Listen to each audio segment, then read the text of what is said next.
বহুত সুযোগ ছিল পিছনে ফিরে আসার, এখন আর পিছনে যাওয়ার রাস্তাই নেই। পিছনে পুলিশ আর সামনে স্বাধীনতা। অবশ্যই আমরা সম্মানের সাথে মৃত্যু গ্রহণ করতে রাজি আছি। পেছনে পুলিশ, সামনে স্বাধীনতা।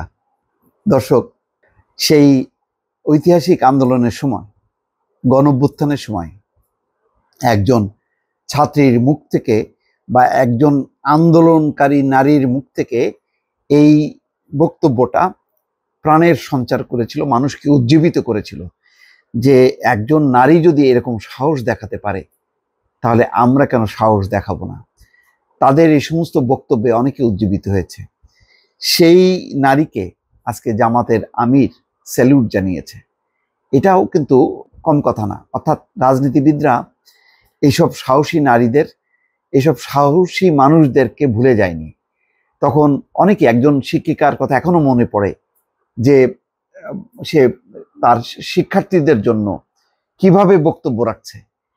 তারপরে ফারজানা নামে এক মেয়ে, তার যেই সাহসী মানে রাজপথে সাংবাদিকদের সামনে যেভাবে সাহস দেখাচ্ছেন, এগুলি আসলে অসাধারণ। এগুলি ইতিহাস, এগুলো স্মৃতি। আমি জানি না এগুলো যদি একটু আলাদাভাবে ভিডিও ডকুমেন্টেশন করে রাখা হয় তাহলে এগুলো আজকে থেকে 10-20 বছর পরে আমরা হয়তো অনেকেই ভুলে যাব।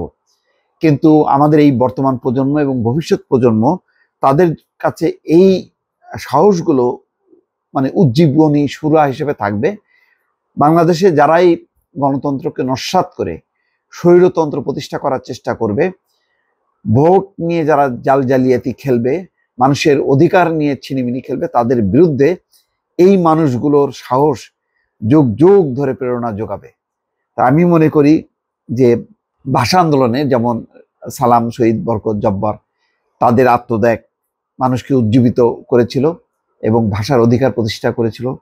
মুক্তিযুদ্ধের শহীদদের যে রক্ত, তার বিনিময়ে বাংলাদেশের স্বাধীনতা, এবং এই 52 ভাষা আন্দোলনে 69, 70, 71-এর মুক্তিযুদ্ধ, এই সমস্ত স্মৃতিগুলো কিন্তু আমাদের মধ্যে গেঁথে আছে।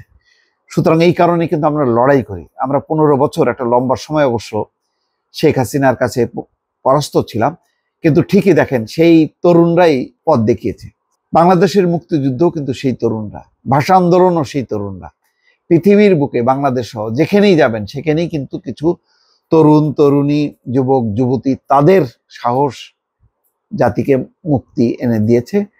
রাজনীতিকরা হয়তো ব্যর্থ হয়েছে, তারা হয়তো তাদের সেই আকাঙ্ক্ষা, প্রত্যাশা বাস্তবায়ন করতে পারেনি। কিন্তু একটা পট পরিবর্তনের জন্য কোনো রাজনৈতিক দল বা কোনো গোষ্ঠী কাজ করতে পারে না যদি না তার ডাকে সাড়া দিয়ে তরুণ তরুণীরা বা তরুণ প্রজন্ম যদি রাস্তায় না নামে। তো তেমনই একজন নারীকে শ্রদ্ধা জানিয়েছে, সম্মান জানিয়েছে জামাতের আমির সানজিদা চৌধুরী। সেই নারীর নাম। এক শিক্ষার্থীকে স্যালুট জানিয়েছেন বাংলাদেশের জামাতে ইসলামীর আমির ডাক্তার শফিকুর রহমান।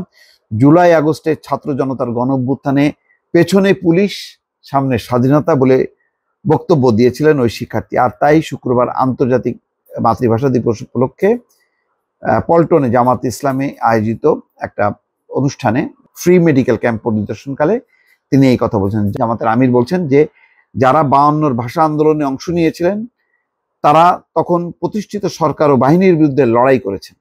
একদিকে ছিল নিরস্ত্র আন্দোলনকারীরা, অন্যদিকে ছিল জনগণের টাকায় কেনা সশস্ত্র পুলিশ এবং সেনাবাহিনী। তবু আন্দোলনকারীরা পিছিয়ে যায়নি।